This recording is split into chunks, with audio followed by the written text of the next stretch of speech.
안녕하세요. 오늘도 사연살롱을 찾아주셔서 감사합니다. 올해 결혼 31주년을 맞은 여성입니다. 저는 살면서 기적을 경험한 적이 단 한 번도 없었어요. 그 흔한 복권 한 번 사본 적이 없을 정도로 기적이니 행운이니 한 건 거의 믿지 않는 성격이죠. 그런데 얼마 전에 기적이라고 해도 과언이 아닐 정도의 기막힌 경험을 하게 되었어요. 우리 부부에겐 아픈 손가락이었던 막내 아들이 시련을 딛고 일궈낸 성과였기에 더없이 기쁘고 동네에 막내 소문을 내고 싶어서 이렇게 사연을 보내게 되었답니다. 우리 막내는 처음부터 우리 집 아이는 아니었어요. 한 번의 파양을 겪은 뒤 우리 부부의 아들로 들어오게 되었거든요. 우리 현수를 파양했던 사람은 다름 아닌 저희 아주버님 내외였어요. 아주버님은 어릴 때부터 동네 신동으로 불리며 명문외고를 졸업하고 서울대에 진학해 대기업에 다니던 분이세요. 한마디로 엘리트 코스를 제대로 밟고 살아온 분이시죠. 손윗동서 역시 명문예고 성악과를 졸업하고 와이대 음대를 나와 대학에 강의를 나가고 있고요. 거기다 형님네 친정은 사업을 크게 하는 집안이라서 어릴 때부터 손에 물 한 번 안 묻히고 살아온 사람이었어요. 제가 처음 시집 왔을 때 시누이가 그러더라고요. 작은 올케, 내가 이런 말 한다고 서운하게 생각 말아요. 난 그저 옳게 생각해서 하는 말이니까. 혹시라도 명절 앞두고 우리 엄마가 큰 올케랑 작은 올케를 차별하더라도 너무 속상해하지 마세요. 엄마도 그러고 싶어서 그런 게 아니니까요. 그때는 그게 무슨 말인지 몰랐어요. 명절 당일이 되고서야 제대로 알 수 있었죠. 명절 전날부터 시어머니 호출을 받고 시댁에 와서 차례 음식을 준비하던 저는 형님이 코빼기도 보이지 않는 게 얄밉더라고요. 그래서 어머님께 물었죠. 어머님, 형님은 오늘 안 오나요? 그러자 시어머니께서 한숨을 푹 쉬시곤 그러시는 거예요. 얘가 우리 집 상전 아니냐. 내가 큰애 시집 오고 첫 추석 때 음식 준비하자고 불렀다가 아주 된통당했다. 아우, 그때 생각을 하면 아직도 진저리가 쳐져. 어머님 말씀에 따르면 형님은 어머님 호출을 받자 용역센터에 전화해 파출 도우미를 3명이나 시댁에 보냈다나 봐요. 그리고 자신은 코빼기도 보이지 않았죠. 그 행동이 괘씸했던 시어머니는 형님한테 전화를 했고 전화를 받은 사람은 다름 아닌 형님 어머니였어요. 그때 그분이 그랬다더군요. 안사돈은 집안일 시키려고 내 딸을 며느리로 들였습니까? 나요, 이날이 때까지 내 딸아이한테 손걸레질 한번 시켜본 적 없습니다. 다른 것도 아니고 얘는 성악을 하는 앤데 하루 종일 기름냄새 맡아가며 환기도 안 되는 주방에서 일을 시키겠다는 게 그게 말이 되는 소립니까? 정일을 시키고 싶으시거든 주방에 환기시설 설치하고 곳곳에 공기청정기 놔주세요. 실내 온도랑 습도도 제대로 조절해 주시고 혹시라도 감기에 걸릴지 모르니 주방에서 사용하는 물은 미온수로 맞춰주세요. 그렇게 준비만 해주신다면 한 2-5시간 전 부치는 일 정도는 하게 하겠습니다. 한마디로 내 딸을 절대로 그 집에서 못 부려먹게 하겠다는 소리였어요.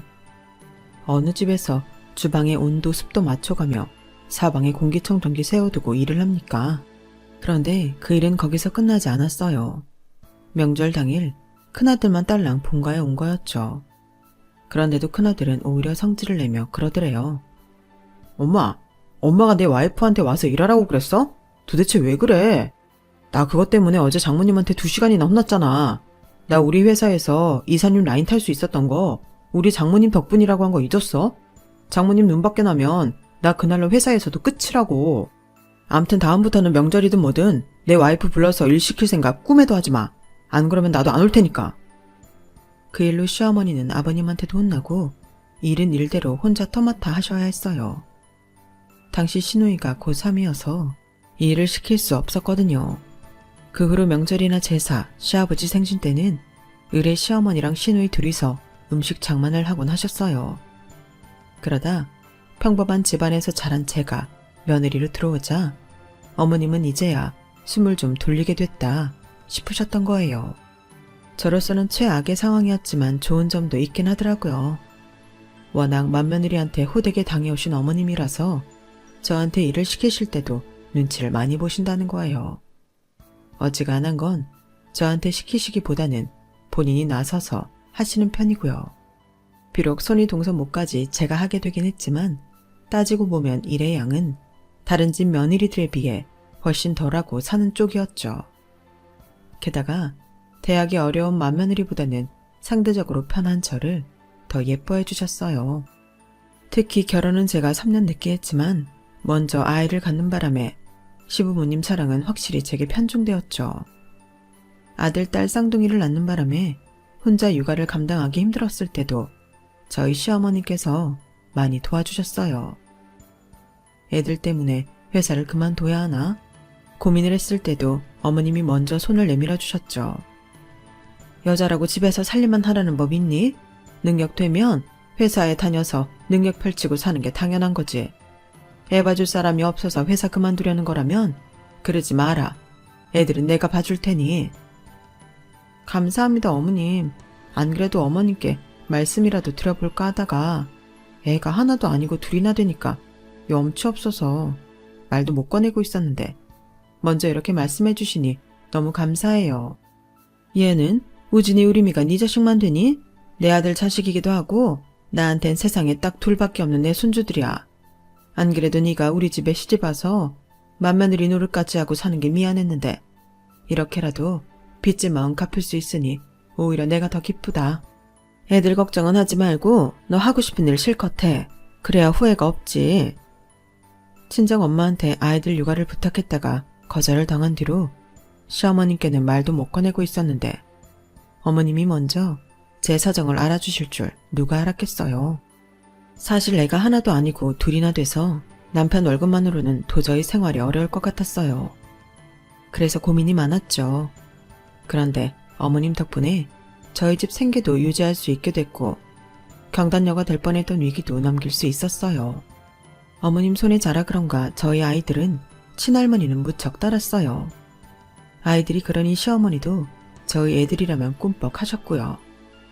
시간은 흘러 저희 아이들이 초등학교에 입학하던 무렵 그동안 난임으로 고생하던 아주버님 내외가 임신을 포기하고 입양을 하셨어요. 형님은 입양 사실이 밖에 알려질까 두려웠는지 아이 혈액형까지 맞춰서 입양을 했다고 하더라고요. 동서, 난 우리 현수가 입양하란 사실을 주변에서 몰랐으면 좋겠어. 그러니까 우진이 우리미한테도 동서가 얘기 잘 좀 해줘. 몸이 아파서 병원에 있었다고 하든 아니면 외국에 나가 있었다고 하든 그건 동서가 알아서 하고. 네, 형님. 그런데 입양을 숨기실 거라면 좀 더 어린애로 입양을 하시지 그랬어요.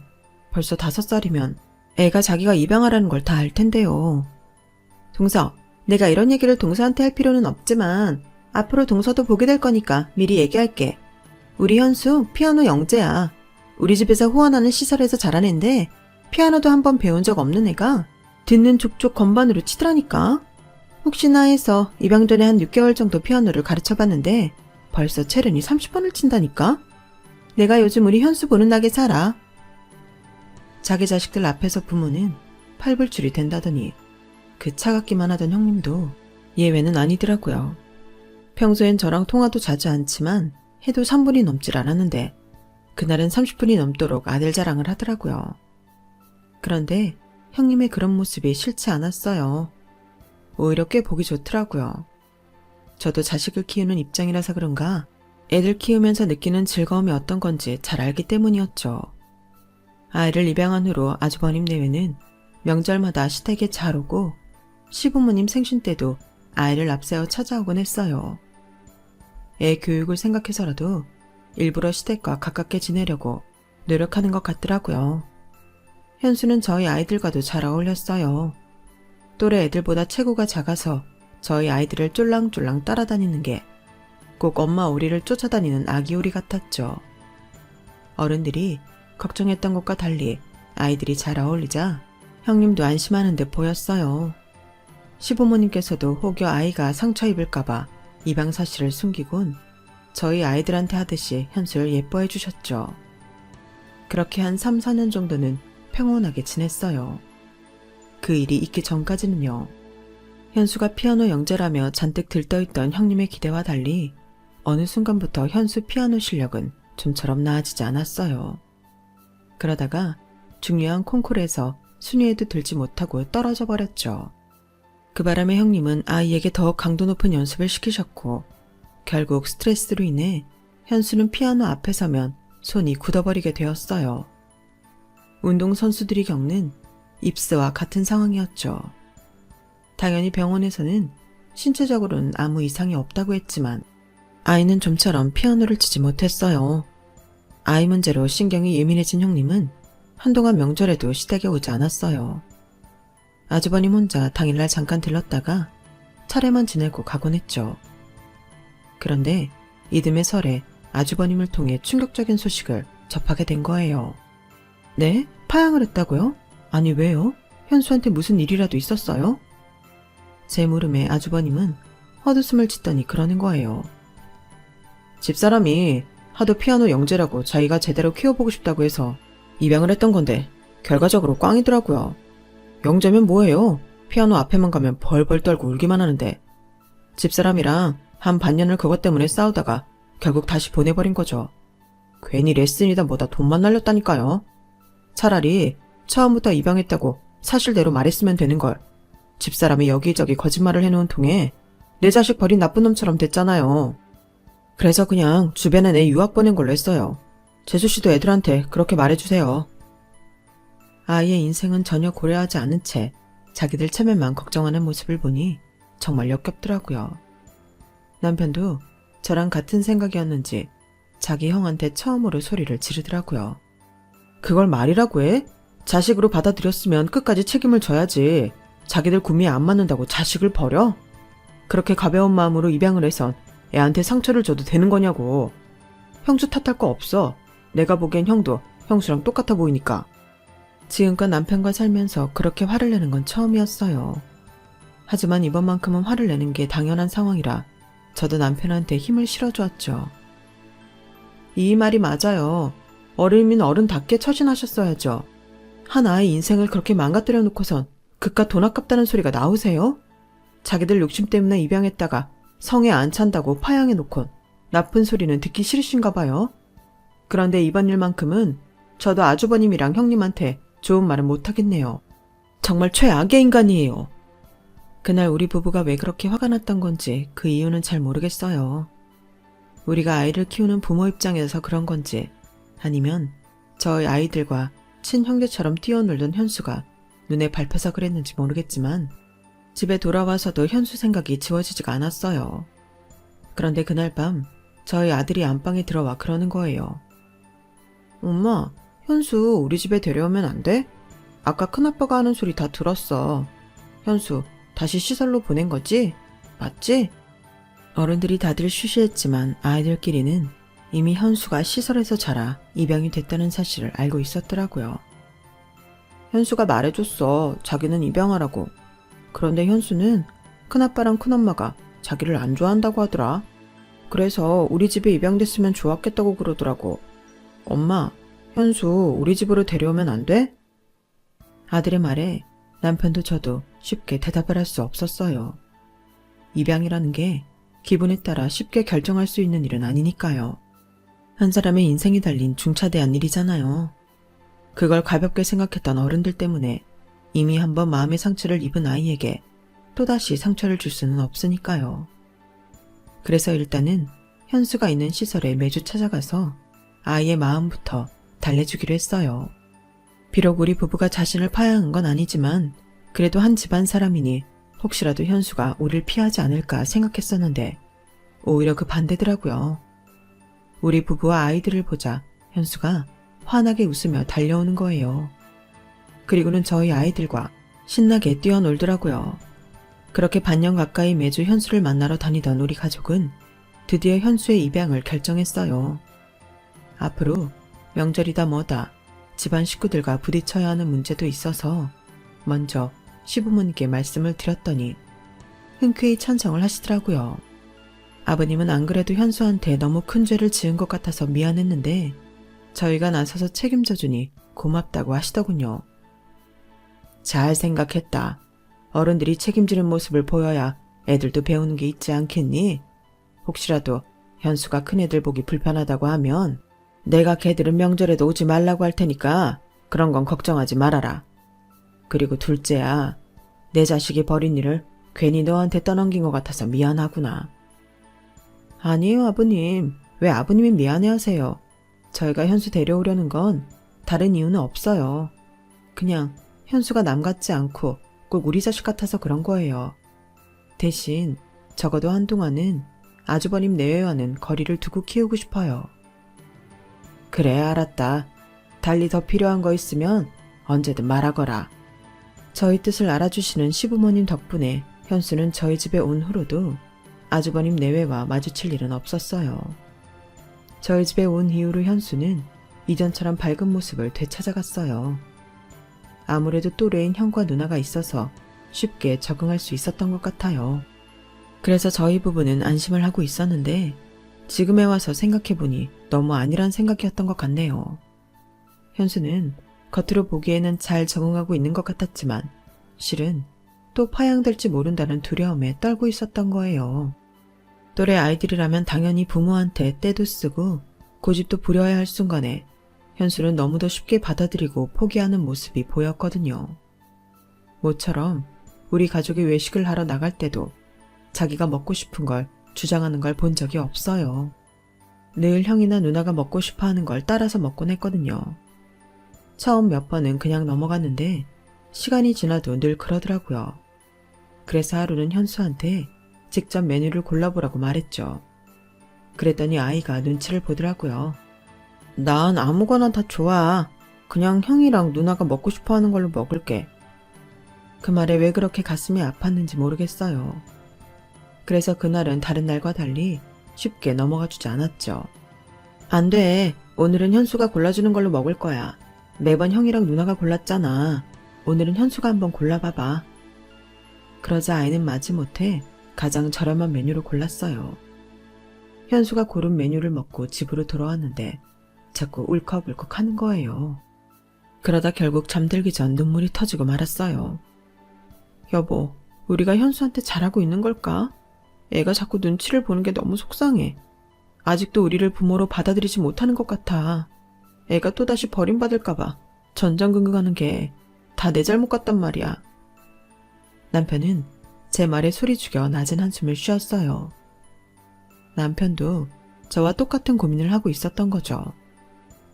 세상의 모든 부모는 초보라고 하잖아요. 이번 생에 처음 부모가 돼서 살아보는 건데 어떻게 완벽할 수가 있겠어요. 하지만 적어도 내 자식이 부모 품 안에서 불안에 떨며 산다면 그건 그렇게 만든 부모 탓인 거잖아요. 최고의 부모는 아니어도 아이가 안심할 수 있도록 품어줄 수 있는 부모가 되고 싶었는데 그게 너무 어려워서 어떻게 해야 할지를 모르겠더라고요. 형과 누나한테 하는 것과 달리 더 편을 들어주거나 신경을 쓰면 아이가 더 불편해할 것 같아서 늘 똑같이 대하려고 노력했어요. 잘못하면 똑같이 혼내고 잘하면 똑같이 칭찬하고 너는 형 누나와 다르지 않다는 걸 느끼게 해주려고 남편과 저는 매 순간 노력을 했죠. 그런 노력에도 불구하고 현수는 완벽하게 우리 부부의 품에 달려들지는 않았어요. 자기도 다가오려고 노력을 하는 게 보였지만 마지막 단계에선 늘 주춤하더군요. 저와 남편은 겉으론 여유 있는 모습을 보였지만 실은 늘 전전긍긍이었어요. 그런데 하루는 저희와 마찬가지로 아이를 입양해 키우는 엄마가 그런 말을 하는 거예요. 내가 아이를 의식하면 아이도 자연히 그런 부모의 마음을 느껴요.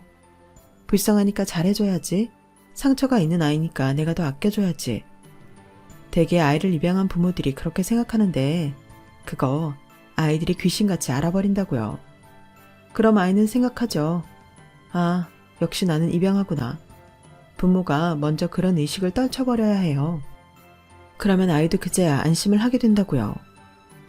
그 말을 들으니 그동안 했던 노력이 아이를 위한 게 아니라 내 자신을 위한 거였다는 생각이 들었어요. 한 번에 의식적인 행동을 떨칠 수는 없었지만 조금씩 놓는 연습을 하다 보니 어느샌가 나 자신도 현수와 내가 낳은 두 아이가 똑같이 느껴지더라고요. 그렇게 되기까지 11년이 걸렸어요. 그랬더니 저희 현수가 어떻게 변했는지 아세요? 하루는 온 식구가 둘러앉아 삼겹살을 구워 먹는데 그러는 거예요. 아빠, 나 음악하고 싶어. 실용음악과에 가고 싶은데 그러려면 음악학원에 다녀야 한다더라고. 나 학원 보내주면 안 돼? 지금껏 단 한 번도 뭘 해달라고 요구한 적 없던 애였기에 남편과 저는 뛸 듯이 기뻤어요.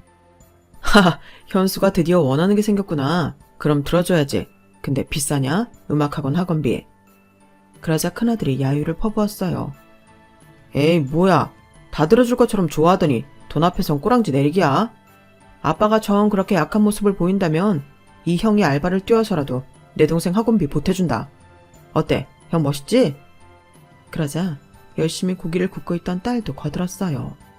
누나도 보태줄게. 대신 성공하면 10배 100배로 갚아라. 그러자 현수가 주먹을 불끈쥐며 반드시 성공하겠다며 큰 소리를 치더군요. 그날 잠자리 들기 전에 남편과 그런 얘기를 했어요. 이제 현수가 우리를 진짜 부모로 생각하는 것 같다고요. 자식이 뭔가를 시켜달라고 조르는 게 이렇게 행복한 일이라는 걸 그날 처음 느낄 수 있었죠. 실용음악학원에 등록한 현수는 이듬해 자신이 원하던 예대에 합격을 했어요. 한동안 피아노에 대한 강박 때문에 건반 근처에도 가지 못하던 아이가 이제는 건반을 가지고 작곡도 할 정도로 트라우마를 벗어 던져버렸어요. 그렇게 되기까지 혼자서 얼마나 마음고생이 심했을까 생각하면 마음이 미어져요. 그래도 이렇게 이겨내줘서 얼마나 자랑스러운지 모르겠어요. 이제는 현수 걱정도 덜고 온전한 가족으로 행복하게 살면 되겠다 생각했는데 하필 그때 남편이 회사를 나오게 된 거예요. 집에는 알리지 않았지만 벌써 반년 전부터 회사에서 압박이 있던 모양이었어요. 젊은 친구들은 치고 올라오고 위에서는 자신들 나이만 골라서 지켜주니까 저희 남편처럼 그 어디에도 속하지 않는 사람은 결국 밀려날 수밖에 없었던 거죠. 현수가 고등학교에 들어갈 무렵 회사를 그만두게 된 저는 그래도 남편 월급이 있어서 퇴사의 충격은 덜했었는데 이번 남편의 퇴사는 저희 가족의 생계가 흔들릴 정도로 여파가 컸어요. 큰아들이 군에 가 있어서 당장 등록금은 두 아이 것만 해결하면 됐지만 이듬해 큰애가 제대를 하면 그때부터는 정말 감당하기 힘든 상황이 된 거예요. 남편은 어떻게든 재취업을 하려고 노력했지만 현실적으로 불가능한 상태였고 저 역시 40을 넘긴 경단녀였기에 취직은 어려운 상태였어요. 그래도 우리는 부부니까 애들은 지켜야 하잖아요. 그래서 사무직에 대한 미련을 버리고 몸으로 하는 일을 찾아보기로 했어요. 30년 가까이 정장을 입고 회사원으로 살았던 남편은 목장갑을 끼고 도배를 하러 다녔어요. 일이 없는 날에는 세차장에서 일을 했고요. 저 역시도 손을 놓고 있을 수가 없어서 도시락집에 나가 일을 했어요. 두 사람이 같이 버니까 수입은 남편 혼자 벌던 때보다 낫더라고요.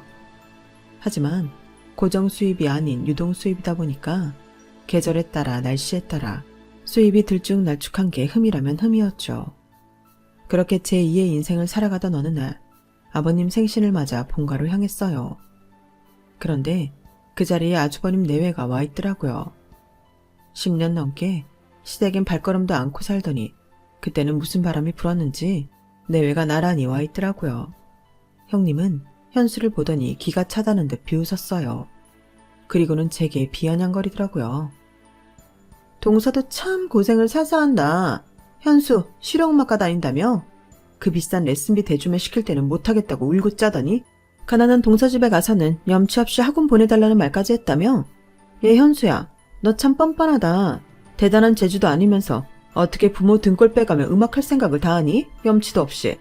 니네 아빠 회사도 잘려서 도배하러 다닌다던데 넌 그 돈으로 학교 다니는 게 미안하지도 않아?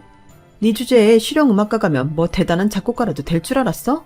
정신 차려. 너한텐 그런 재주 없어.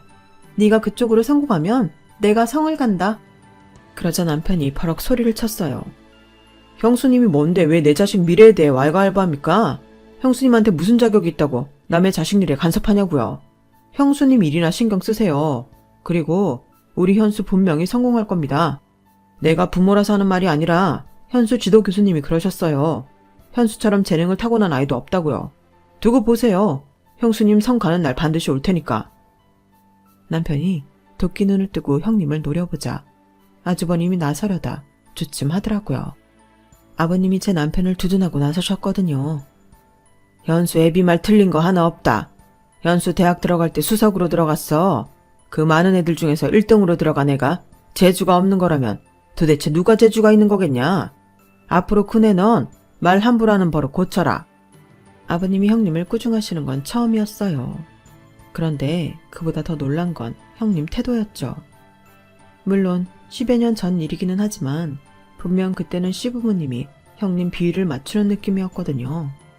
그런데 그날은 아버님 말씀에 형님이 아무 말 못하고 고개를 조아리고만 있더라고요. 우리가 알지 못하는 무언가가 있구나 생각했는데 다음날 신우이가 전화해 그 궁금증을 해소해 주더군요. 올케 몰랐어요? 큰올케 친정 망했잖아요. 벌써 몇 년 됐어요. 그 바람에 큰오빠도 회사에서 낙동강 오리얼돼서 결국 잘렸잖아요. 어제 아빠 생신에 찾아온 것도 사업자금 대달라고 부탁하러 온 거예요. 사업자금이요? 아버님한테 그런 돈이 있대요? 참 기가 막혀서 글쎄 큰오빠가 선산 팔아달라고 그랬대요. 완전 미친 거 아니에요? 그냥 땅도 아니고 선산을 팔아달라고 몇 달째 아버님을 조르는 모양인데 아버님이 쉽게 허락을 하지 않는 모양이었어요. 사업 잘 되면 다시 찾아드리겠다고 했다지만 그게 어디 믿음이 가야죠. 처가 덕에 대기업에서 그간 잘 버티긴 했지만 아주버님이 그리 일을 잘하는 타입은 아니거든요. 공부머리랑 일머리는 어디까지나 다른 거니까요. 아무튼 형님네 친정이 망한 뒤로는 내외가 명절이고 시부모님 생신 때마다 시댁에 찾아오곤 했어요.